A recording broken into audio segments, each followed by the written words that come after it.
নমস্কার বন্ধুরা, সোমা কিচেন ডায়েরিতে স্বাগত। আজকের রেসিপি হলো আমের জেলি চাটনি।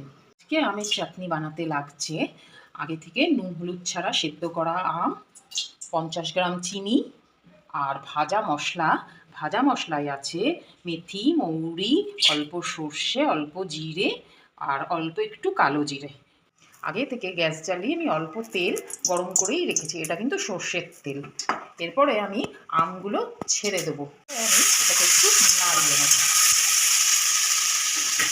এর মধ্যে অল্প আমি নুন দিয়ে দেবো, ঠিক হাফ চামচ, বেশি নুন দেওয়া যাবে না, তাহলে আমের চাটনিটার স্বাদটাই নষ্ট হয়ে যাবে।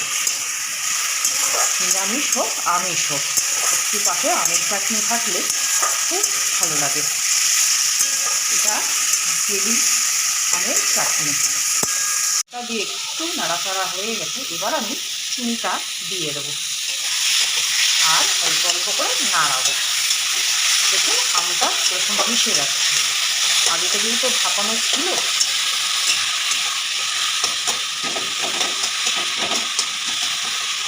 বাদবাকি পুরো চিনিটাই আমি দিয়ে দিলাম। আমটা পুরোই একদম ম্যাশ হয়ে গেছে খুন্তিতেই। এই চাটনিটা খেতে খুবই সুস্বাদু, আপনি এটা স্টোর করেও রেখে খেতে পারেন। এরপরে আমি অল্প একটু জল দিয়ে দেবো, হাফ কাপের মতন। আর আমি এর মধ্যে কিছু দেবো না, লাস্টে নামানোর সময় আমি যে মশলাটা ভেজে গুঁড়ো করে রেখেছি ওটাই দেবো, আর কিছু দেবো না। তাতে একটা মশলাটা দিলে খুব সুন্দর একটা সুগন্ধ, আর চাটনিটা খুব টেস্টি হয় খেতে। মশলাটা করে রেখেছিলাম ওটা আমি ওপর থেকে দিয়ে দেবো।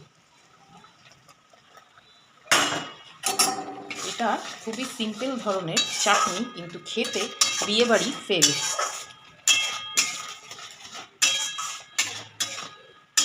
আমার চাটনি কমপ্লিট।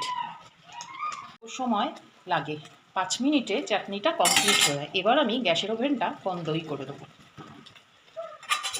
আমার আমের জেলি চাটনি কমপ্লিট। যদি জেলি চাটনিটা ভালো লেগে থাকে তাহলে একটা লাইক, শেয়ার, সাবস্ক্রাইব করবেন আর বেল আইকনটা প্রেস করতে ভুলবেন না।